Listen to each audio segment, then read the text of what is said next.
স্বরাষ্ট্রমন্ত্রী অমিত শাহকে জানাই ধিক্কার।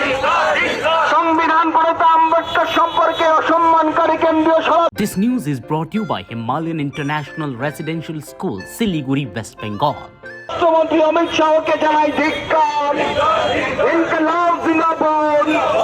মানববাদী আরএসএস বিজেপির বিরুদ্ধে প্রগতিশীল ধর্মনিরপেক্ষ জনগণ এগিয়ে আসুন। এক জাতি এক ভোট আমরা মানছি না, মানব না। আম্বেদকরকে অসম্মান ও সংবিধানে নিজেগুলির উপর আক্রমণের বিরুদ্ধে জনগণ এখন ইনকলাব জিন্দাবাদ। বামপন্থী দলসমূহ বিচ্ছেদ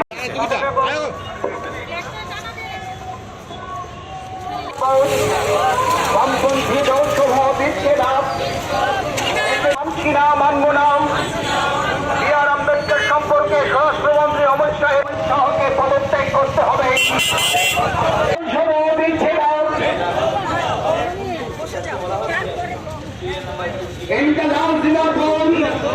দেশের সংবিধান প্রণেতা বি আর আম্বেদকর সম্পর্কে অসম্মানজনক বক্তৃতায় কেন্দ্রীয় স্বরাষ্ট্রমন্ত্রী অমিত শাহকে আমরা মানছি না, মানব না।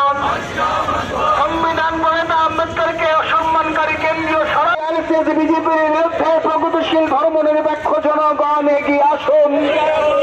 মানববাদী আরএসএস বিজেপির বিরুদ্ধে প্রগতিশীল ধর্মনিরপেক্ষ জনগণ এগিয়ে আসুন। আম্বেদকরকে অসম্মানকারী কেন্দ্রীয় স্বরাষ্ট্রমন্ত্রী অমিত শাহকে জানাই ধিক্কার। আম্বেদকর সম্পর্কে অসম্মানজনক প্রগতিশীল ধর্মনিরপেক্ষ জনগণ এগিয়ে আসুন। সংবিধান প্রণেতা আম্বেদকর সম্পর্কে অসম্মানজনক বক্তৃতায় স্বরাষ্ট্রমন্ত্রী বামপন্থী দল ভারতীয় সংসদে শ্রী অমিত শাহ আমাদের স্বরাষ্ট্রমন্ত্রী, দেশের স্বরাষ্ট্রমন্ত্রী, উনি ডক্টর আম্বেদকর সম্পর্কে যে কুরুচিপূর্ণ মন্তব্য করেছেন। আমাদের মিছিল হচ্ছে আজকে সারা ত্রিপুরা রাজ্যে হচ্ছে 5টি বামপন্থী দলের ডাকে।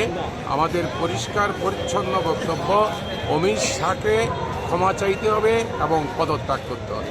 তার জন্যই আমরা গোটা দেশে আন্দোলন করছি, এখানেও আমরা লড়ছি। যতক্ষণ না অমিত শাহ পার্লামেন্টের সামনের অধিবেশনে, শীতকালীন অধিবেশনের পরের অংশে যতক্ষণ না অমিত শাহ ক্ষমা চাইবেন এবং পদত্যাগ করবেন, ততক্ষণ পর্যন্ত এই আন্দোলন চলতে থাকবে।